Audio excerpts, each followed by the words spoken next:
we're rewinding back to was around October 1970, October, November 1970. I now had a gig with Miles just outside of Boston. And that was a band with Gary Bartz, Keith Jarrett, um, Michael Henderson. Oh, who's on drums? Oh my, it wasn't Jack. Uh, anyway, um, so and I had a really well, we talked about those bad nights. I mean, I really had a bad night. I just could not get it together. Whatever I did was just all messed up. I just couldn't get it together.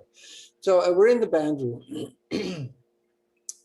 I'm with Miles, and everybody else is gone, and I'm, and I said, Miles, I'm so sorry. I mean, I just didn't have it together. I'm just like, and Miles, yeah, I heard.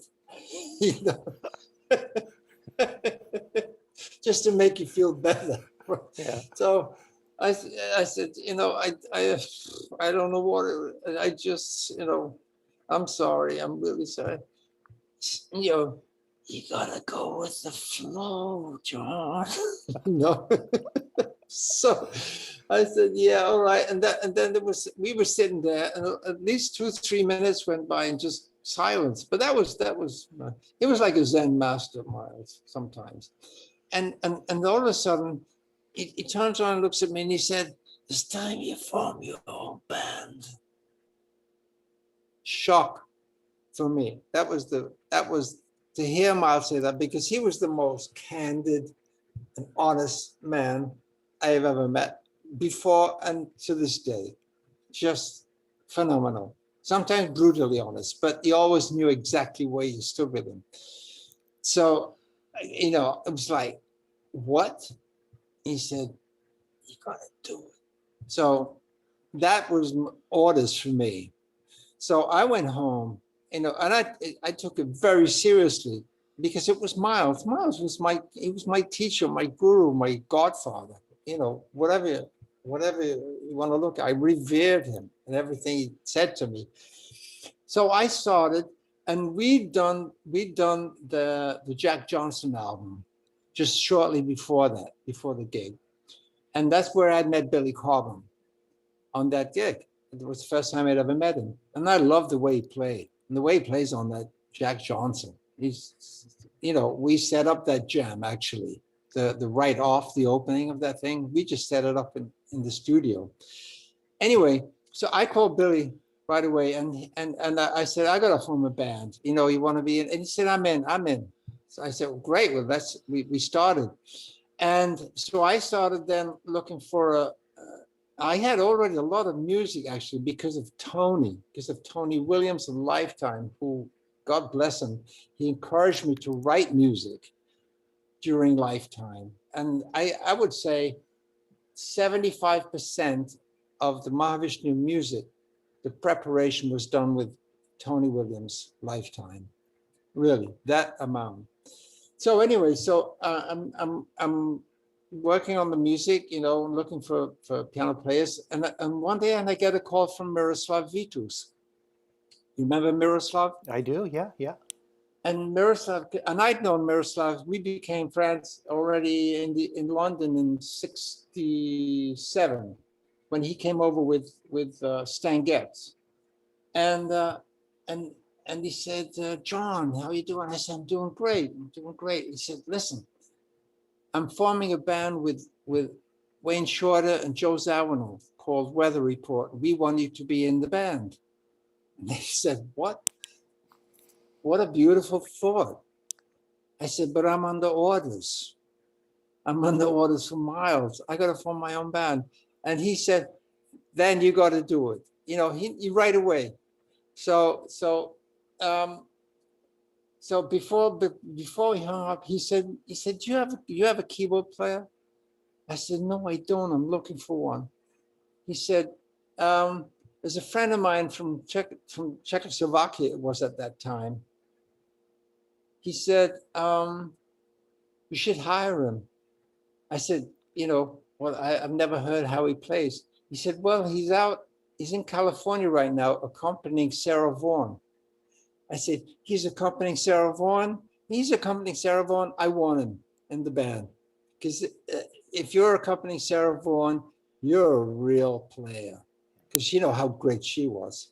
Yep. And that was it. That, you know, I got the piano player right over that. But this combination and the opportunity of Weather Report coming in just at the time I was under orders from Miles. So, and the rest is history, isn't it? Yeah. Amazing.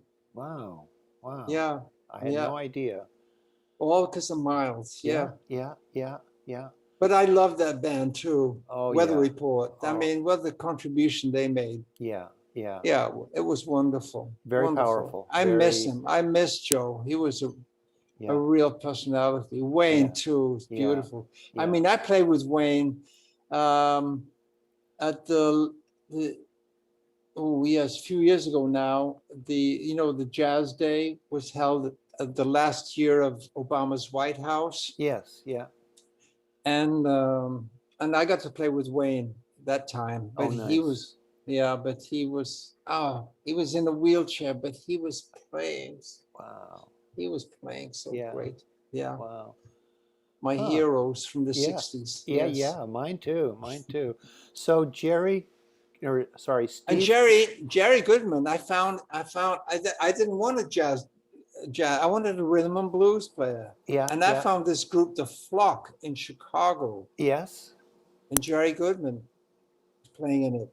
And that's where I found Jerry Goodman in Chicago. Yes. Playing Okay. the band. I think they made one album, I think. That was it. That was it. Wow. But that was enough for me to hear. Yeah. No, he totally fit the bill. I mean that. Wonderful. Yeah. And Rick Ladd. Yeah. Rick, Rick's. It's very sad because we're losing Rick. He's in the hospice with cancer. Oh, yeah. I'm sorry I to know. hear that. But we're in regular touch. Yeah. Yeah. Understanding music and stuff, and it's very sad. But Rick and we go back to '64, playing with Brian Walger's band. Oh, geez. In London. Yeah. I know. That's before Extrapolation. Yeah. Oh, yeah. yes. Yeah. Wow. 64. Yeah. Oh, yeah. No, I wasn't making records in 64, I guess not. but we were in the same band. Yeah. It was a good band too. Yeah. Kind of soul jazz. Yeah. Oh, really cool. Yeah. Well, I saw you all in Berkeley at the Berkeley Community Center. Oh, Berkeley. Yeah. That was 1973, maybe? Yeah. 74, 73. I saw you twice there. Definitely.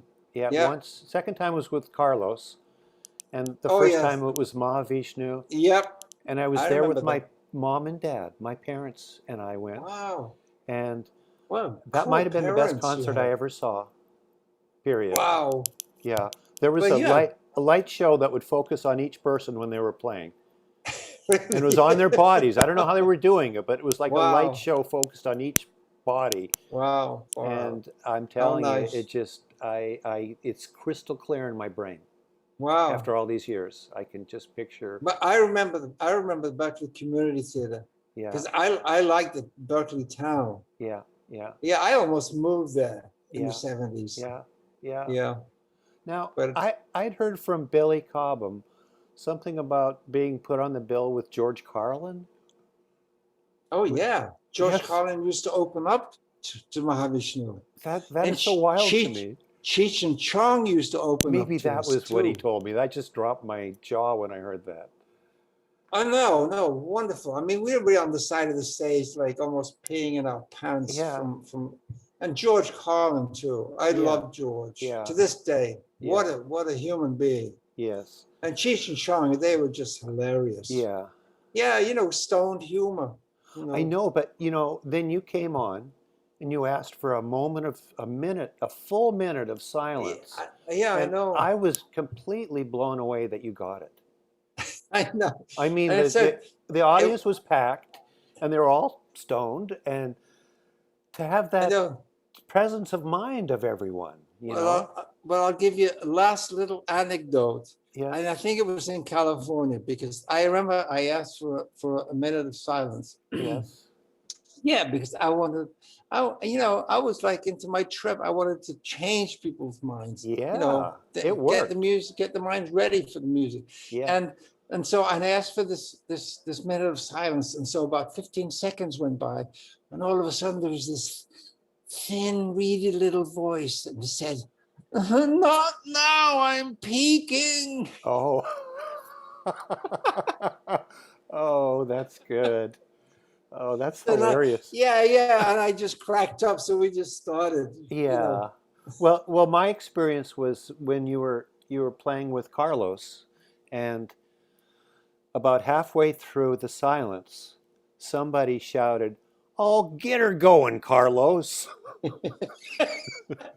And it kind of, I know. it's the No, fact but that you ever got a moment was amazing to me. I'm telling yeah. you that was, How about that? But yeah, it was the different world, David. yeah, It was a different world. yeah. Wow. Well, Anyways, it was a pleasure speaking with you. yes, likewise. Thank you so much, John.